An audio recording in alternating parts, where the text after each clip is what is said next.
So welcome to another video. आज हम लोग देखेंगे डेल्टा नेमिंग ऑफ लिपिड्स। ठीक है, तो यहाँ पे है जैसे एक एग्जांपल दिया हुआ है 18:1 डेल्टा 6। इसका मतलब क्या है? जैसे हम लोगों ने देखा था पिछले वीडियोस में कि लिपिड का दो टाइप्स का नेमिंग होता है। एक and nomenclature means and naming, ठीक है, जो कि नॉन पोलर एंड से होता है, और एक होता है डेल्टा नेमिंग जो कि पोलर एंड से होता है। तो आज हम लोग डेल्टा नोमेनक्लेचर को चेक करेंगे। तो इसमें लिखा हुआ है 18:1 डेल्टा 6। इसका मतलब है 18 यहाँ पे जो है ये रिप्रेजेंट करेगा, ये मतलब कि जो पहला नंबर रहेगा वो रिप्रेजेंट करेगा आपको the number of carbon atoms present in the fatty acid chain. और इसके बाद इज टू के बाद जो नंबर रहेगा, पहला के बाद जो सेकंड नंबर रहेगा, वो आपको रिप्रेजेंट करेगा the number of double bond present in that fatty acid chain. और डेल्टा के बाद जो डिजिट रहेगा वो रिप्रेजेंट करेगा डबल बॉन्ड बिटवीन किस दो नंबर के बीच में है। अगर यहाँ पे डेल्टा 6 है तो इसका मतलब है 6th और 7th कार्बन एटम्स के बीच में डबल बॉन्ड है। एक और बात चेक करते हैं। 18 मतलब यहाँ पर टोटल 18 कार्बन एटम्स है, ठीक है, और 18 कार्बन एटम्स में से सिर्फ एक ही डबल बॉन्ड प्रेजेंट है जो कि कार्बन नंबर 6th और कार्बन नंबर 7th के बीच में मौजूद है। ओके, एक और एग्जांपल 18:2 डेल्टा 6। अब इसका मतलब क्या है? इसका मतलब है कि टोटल 18 कार्बन चेन्स टोटल है मौजूद यहाँ पर टोटल, ठीक है। उसके बाद यहाँ पर दो डबल बॉन्ड्स है, 2 डबल बॉन्ड्स, और पहला डबल बॉन्ड है 6 और 7 के बीच में, और दूसरा डबल बॉन्ड है 9 और 10 के बीच में। अब ये मैंने कैसे कैलकुलेट किया? 6 और 7 के बीच में ये तो पता लग रहा है, बट दूसरा डबल बॉन्ड 9 और 10 के बीच में, ऐसा क्यों? तो यहाँ पर एक बहुत इंपॉर्टेंट सा नोट आता है। Double bond is separated by 3 carbon atoms, ठीक है। हमेशा ये याद रखना है कि फैटी एसिड्स में क्या होता है, डबल बॉन्ड हमेशा 3 कार्बन एटम से ही सेपरेटेड रहता है। Double bond is always separated by 3 carbon atoms.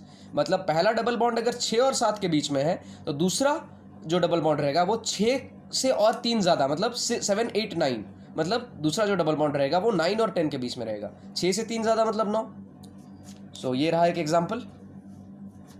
अब हम लोग देखते हैं और कुछ पॉइंट्स के बारे में। जैसे fatty acids without double bond are called saturated fatty acids, and fatty acids with double bond are called as unsaturated fatty acids, ठीक है।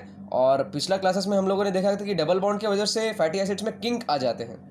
तो सिमिलरली अनसैचुरेटेड फैटी एसिड्स में किंक आ जाते हैं डबल बॉन्ड के चलते, जिसकी वजह से वो एक दूसरे से दूर रहते हैं, डिस्टेंस में रहते हैं, जिसकी वजह से वो जनरली लिक्विड रहता है इन रूम टेम्परेचर। वही पॉइंट्स हमने यहाँ पर भी लिखा है।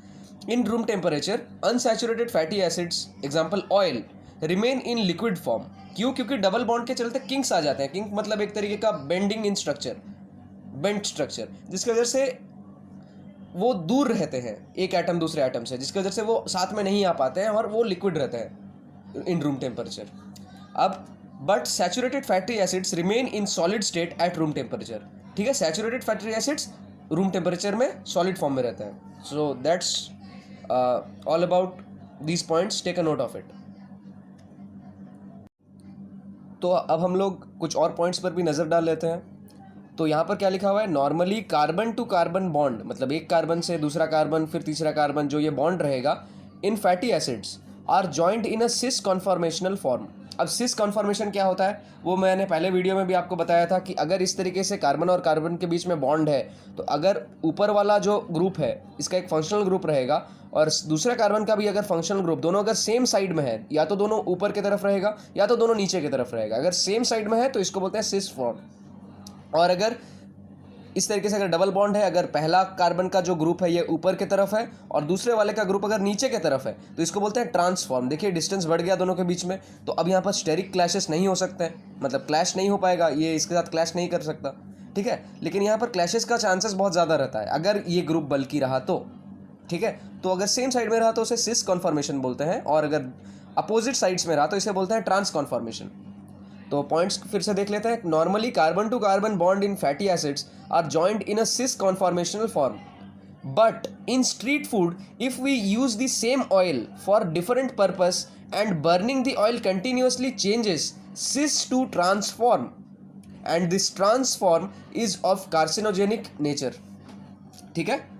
अब इसका मतलब क्या है? अगर सेम ऑयल को, आप लोगों ने देखा होगा कि स्ट्रीट फूड में एक ही ऑयल को बार बार यूज़ करते हैं दुकानदार, ताकि उसका पैसा बचे, और उस ऑयल को वो बार बार यूज़ करके बार बार जलाते हैं ऑयल को, एक किसी चीज़ को फ्राई करते हैं किसी चीज़ को, फिर उसी ऑयल को ठंडा कर देते हैं, फिर अगला दिन उसी ऑयल को फिर से गर्म करके उसी में फ्राई करके दे देते हैं, जिसकी वजह से क्या होता है, वो ऑयल भी तो एक लिपिड है, तो उस ऑयल में क्या होता है, उस ऑयल में जो फैटी एसिड्स हैं वो पहले सिस फॉर्म में रहते थे नॉर्मली, बट वो बार बार कंटिन्यूसली शेयरिंग के वजह से कंटिन्यूसली वो ऑयल को हीट कर रहे हैं, कोल्ड कर रहे हैं, कूल कर रहे हैं, जिसकी वजह से क्या हो रहा है, वो ऑयल में जो फैटी एसिड्स है वो सिस से ट्रांसफॉर्म में आ जाते हैं। आप खुद देखे होंगे कि अगर आप किसी भी चीज़ को ज़्यादा छेड़खानी करते हैं तो वो नॉर्मल फॉर्म से जनरली एक दूसरे फॉर्म में चल जाता है, ठीक है। तो फॉर एग्जांपल अगर आप किसी जानवर को भी, अगर आप सपोज फॉर एग्जांपल एक डॉग, अगर आपके घर में कोई पेट है तो उसको अगर आप बार बार तंग करोगे तो वो क्या करेगा, अपना जगह बदल लेगा, एक जगह से वो दूसरी जगह पर चल जाएगा, ठीक है। तो ह्यूमंस में भी वैसा टेंडेंसी रहता है, रिस्पॉन्स टू स्टिमुलस टाइप का। तो उसी का एग्जांपल दिया था मैंने अभी यहाँ पे। क्या होता है, जनरली सिस फॉर्म से ट्रांसफॉर्म में चल जाते हैं लिपिड्स, फैटी एसिड्स चेन, ठीक है, जिसकी वजह से वो ट्रांसफॉर्म बहुत ज़्यादा कार्सिनोजेनिक हो जाता है। कार्सिनोजेनिक मतलब कैंसर कॉजिंग। अब वो हमारे लिए तो हेल्दी रहा नहीं, तो it's a bad sign, isn't it. So अब आगे देखते हैं आगे के पॉइंट्स।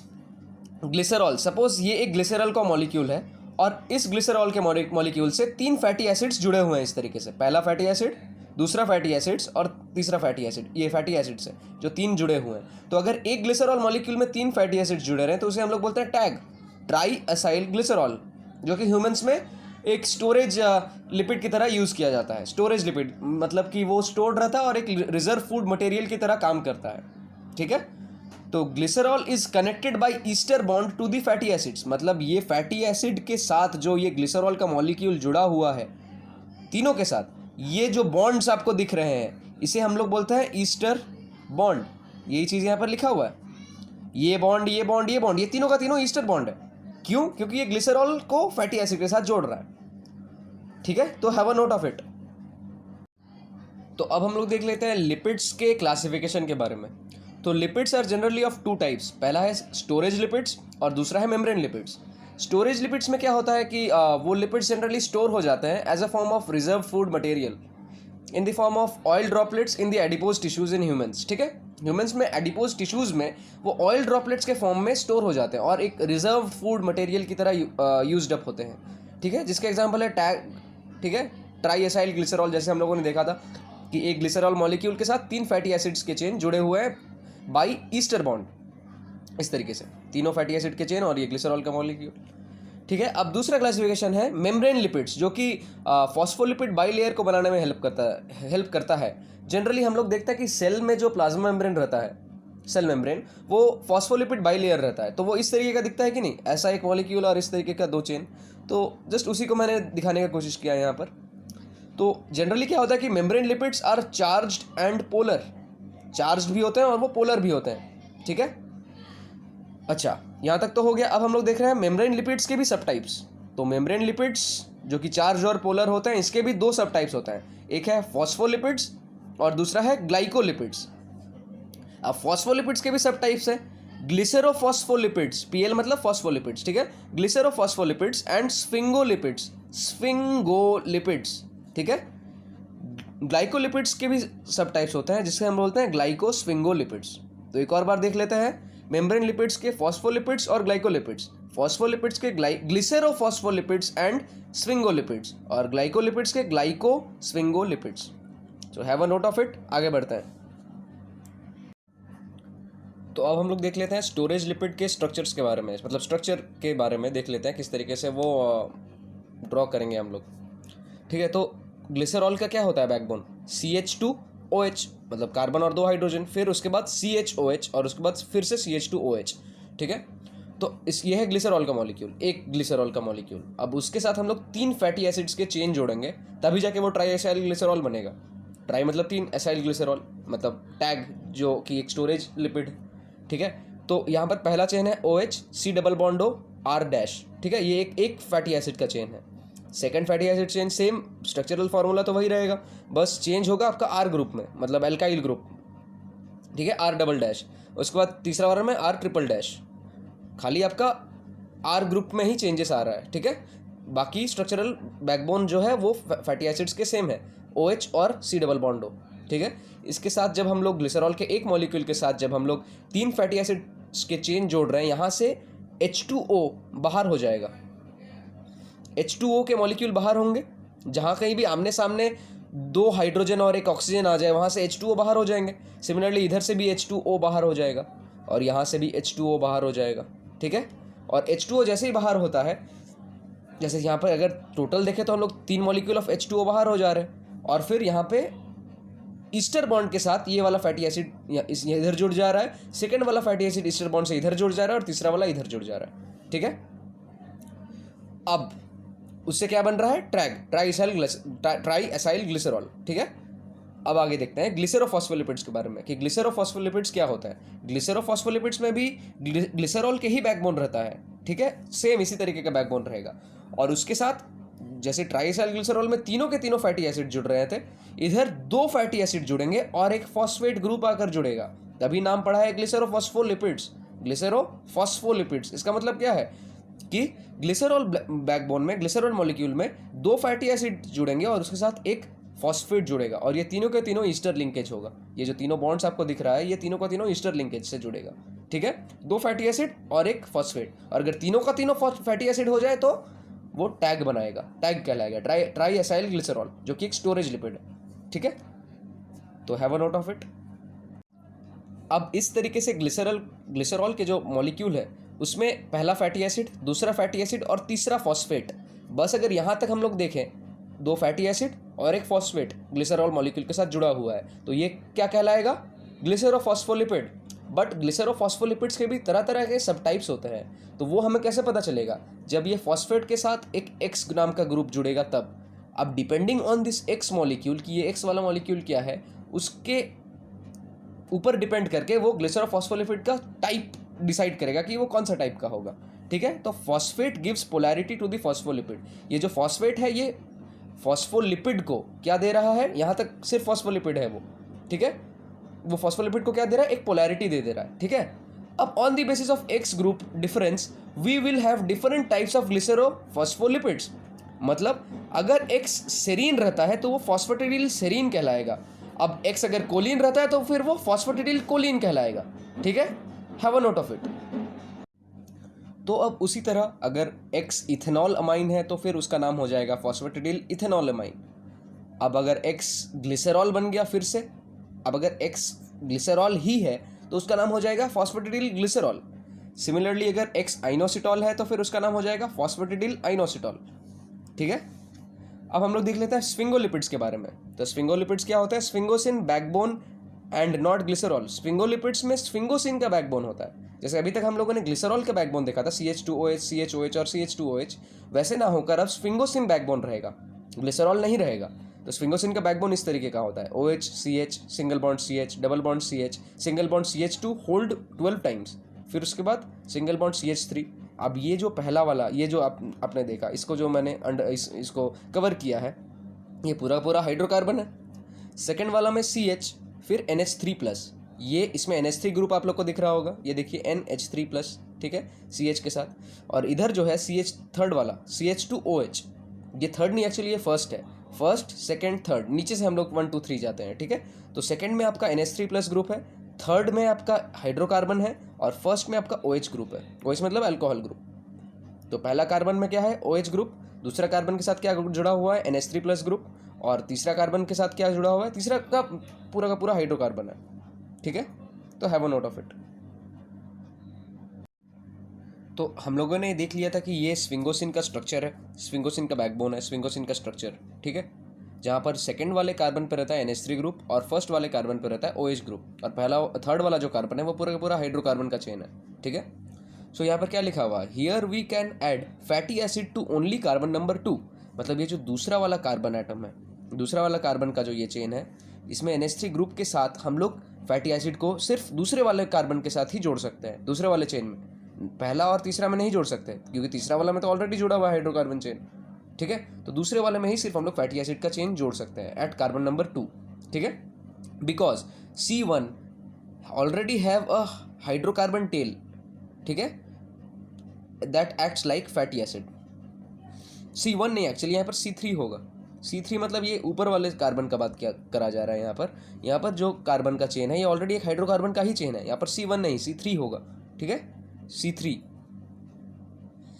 तो क्या हो रहा है, C3 में ऑलरेडी एक हाइड्रोकार्बन का चेन मौजूद है, तो यहाँ पर कार्बन का चेन और कैसे ही जुड़ेगा, आकर हाइड्रोकार्बन चेन कैसे जुड़ेगा, नॉट पॉसिबल।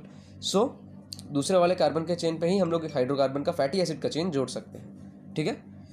अच्छा, when fatty acid is joined with carbon 2, second वाला carbon, then this carbon 2 has amide, मतलब यहाँ पर जब हाइड्रोकार्बन का चेन जुड़ जा रहा है, मतलब फैटी एसिड भी तो एक तरीके का हाइड्रोकार्बन है, नॉन पोलर, तो यहाँ पर जब कार्बन आकर जुड़ जा रहा है तो क्या बन जा रहा है, एक अमाइड बॉन्ड बन जा रहा है। जैसे देखिए नाइट्रोजन टू कार्बन का जो बॉन्ड है यहाँ पर अमाइड बॉन्ड फॉर्म कर रहा है, ठीक है। So the structure is called as ceramide. Ceramide में भी तो अमाइड नाम है, देखिए अमाइड बॉन्ड बन रहा है कार्बन और नाइट्रोजन के बीच में यहाँ पर, ठीक है, C डबल बॉन्ड O और नाइट्रोजन के बीच में, तो यहाँ पर अमाइड बॉन्ड बन रहा है सेकंड वाले में। फर्स्ट वाला एज इट इज़ है, जैसा का जैसा था, ठीक है, जैसा का जैसा था इस तरीके से एज इट इज़ है, CH2 का 12, फिर उसके बाद CH3, इस तरीके से। ये तो ऑलरेडी एक हाइड्रोकार्बन का चेन है। दूसरे वाले में अमाइड बॉन्ड बन रहा है, क्यों, क्योंकि यहाँ पर आके फैटी एसिड चेन जुड़ रहा है, देखिए एडेड फैटी एसिड का हाइड्रोकार्बन चेन जुड़ रहा है, जिसकी वजह से अमाइड बॉन्ड बन रहा है। और फर्स्ट वाले में CH2OH एज इट इज़ है, इंटैक्ट है, तो ये बन गया हमारा सेरामाइड का स्ट्रक्चर। ये क्या बन गया हमारा, सेरामाइड का स्ट्रक्चर, ठीक है, सेरामाइड लिखा हुआ है क्योंकि अमाइड का प्रेजेंस है और OH ग्रुप भी इंटैक्ट है, और थर्ड वाला कार्बन भी एज इट इज़ है, सिर्फ दूसरे वाले में अमाइड बॉन्ड का फॉर्मेशन हो रहा है और साथ में फैटी एसिड का चेन जुड़ रहा है, इसलिए इसका नाम सेरामाइड हो गया। तो have a note of it. अब हम लोग देख लेते हैं, sphingosine plus fatty acid at carbon 2 is called as ceramide. ये हम लोग ने देख लिया था, अभी जस्ट देखा, ठीक है। तो ceramides are present in shampoo products for hair cleaning purposes. Ceramides कहाँ प्रेजेंट होते हैं, शैम्पू प्रोडक्ट्स में, हेयर क्लीनिंग पर्पसेस के सिलसिले में, ठीक है, हेयर क्लीनिंग पर्पसेस के लिए प्रेजेंट होते हैं शैम्पू प्रोडक्ट्स में। अच्छा, अब फर्स्ट वाला कार्बन में जो OH ग्रुप रहता है, OH at C number 1, carbon number 1 of sphingosine backbone gives polarity to this sphingolipids. Sphingolipids में पोलैरिटी कौन प्रोवाइड करता है, जो OH ग्रुप है C1 पे। देखिए यहाँ पर C1 पे जो OH ग्रुप है, ये वाला ग्रुप, ये क्या प्रोवाइड करता है, पोलैरिटी प्रोवाइड करता है टू स्फिंगोलिपिड्स, ठीक है। ये वाला जो फर्स्ट वाला है कार्बन, ये दूसरा है और ये तीसरा है, ठीक है।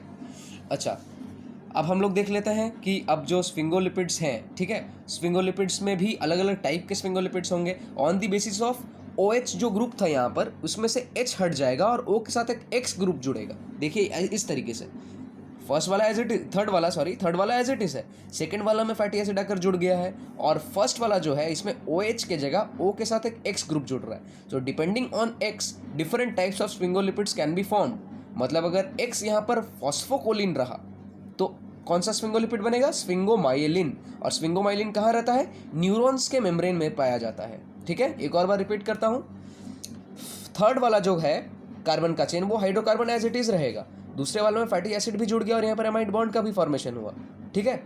और फर्स्ट वाले में OH के जगह OX जुड़ेगा, H के जगह X जुड़ेगा, और depending on the X molecule वो डिफरेंट टाइप्स ऑफ स्फिंगोलिपिड्स को जन्म देगा। जैसे अगर X फॉस्फोकोलिन हुआ तो स्फिंगोमाइलिन नाम का स्फिंगोलिपिड बनेगा। तो have a note of it. तो अब हम लोग देख लेते हैं ग्लाइकोलिपिड्स के बारे में। ग्लाइकोलिपिड्स में क्या होता है, वही सेम स्फिंगोसिन बैकबोन रहेगा, सेकंड वाले कार्बन पे फैटी एसिड चेन आके जुड़ेगा and the formation of amide bond, ठीक है। तो यहाँ तक तो सब ठीक ही था। अब O के साथ जो X ग्रुप जुड़ेगा वो कार्बोहाइड्रेट होगा, वो क्या होगा, carbohydrate. If we add carbohydrate as X group then it is called as glycolipid, ठीक है, या फिर ग्लाइकोस्फिंगोलिपिड। तो कार्बन नंबर ये जो 1 है, ये तो फर्स्ट कार्बन है, ये दूसरा कार्बन है और ये तीसरा कार्बन है। तो फर्स्ट वाले में OX के जगह X ग्रुप अगर कार्बोहाइड्रेट होगा तो वो ग्लाइकोस्फिंगोलिपिड कहलाएगा। तो अब अगर X गैलेक्टोज हुआ तो वो सेरिब्रोसाइड कहलाएगा, और अगर X ग्लूकोज हुआ तो वो गैंग्लियोसाइड कहलाएगा, ठीक है। तो cerebroside and gangliosides both are glycosphingolipids, ठीक है। अच्छा, यहाँ तक तो हो गया। अब हम लोग एक समरी के तौर पर देख लेते हैं। तो यहाँ पर स्फिंगोसिन बैकबोन रहा अगर, और उसमें अगर फैटी एसिड का चेन हम लोग जोड़ रहे हैं एट द सेकंड कार्बन, तो वो सेरामाइड बनेगा। और सेरामाइड में अगर हम लोग कार्बोहाइड्रेट जोड़ रहे हैं, किसको, एज अ X ग्रुप जोड़ रहे हैं, तो फिर वो ग्लाइकोस्फिंगोलिपिड्स बन जाएगा, ठीक है। तो have a note of it. तो इसी के साथ हम लोग इस लेक्चर के एंड में पहुंच गए हैं और ये लेक्चर खत्म हो चुका है। ये था लिपिड्स के सेक्शन का सेकंड लेक्चर। तो होप यू एंजॉयड इट, और आपने अगर एंजॉय किया हो तो प्लीज़ वीडियो को लाइक करें and subscribe to my channel.